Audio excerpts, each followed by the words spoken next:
महिलेचा खून करून मृतदेहावर बलात्कार करण्यात आला। नागपूरच्या हुडकेश्वर मधला हा संतापजनक प्रकार आहे। प्रेमाला नकार दिल्यानं अमानवीय कृत्य करण्यात आले। आरोपी रोहित टेकामला पोलिसांनी आता बेड्या ठोकल्यात। आरोपीला कोर्टाकडून 11 दिवसांची पोलीस कोठडी सुनावण्यात आली। नागपुरामध्ये विवाहितेनं प्रेमाला नकार दिल्यानं तिची हत्या करून मृतदेहावर बलात्कार केल्याची संतापजनक घटना घडली। नागपूरच्या हुडकेश्वर भागामध्ये ही अमानवीय घटना घडली।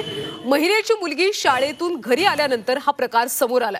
दरम्यान नागपूर पोलिसांनी आरोपी रोहित टेकामला अटक केली असून कोर्टानं आरोपीला 11 दिवसांची पोलीस कोठडी सुनावली। प्रक्रिया करून तिची बॉडी मेडिकल हॉस्पिटल येथे रवाना केली होती। दुसऱ्या दिवशी तिथं मेडिकल हॉस्पिटल येथे पीएम करण्यात आलेला आहे आणि पीएम करण्यात आल्यानंतर त्याच्यामध्ये डॉक्टरांनी आम्हाला तिचा ट्रँग्युलेशन गळा आवळून केलेला आहे आणि सेक्स पण तिच्यासोबत झालेला आहे असा अहवाल दिला। त्या अहवालाच्या आधारे आम्ही स्टार्टिंग पासूनच आमची टीम आणि आम्ही काम करत होतो। हा कोणीतरी केलेला आहे। 5-7 लोकांना आणलेलं होतं, इंट्रोगेशन सुरू होते, सगळ्या गोष्टीच करत होतो।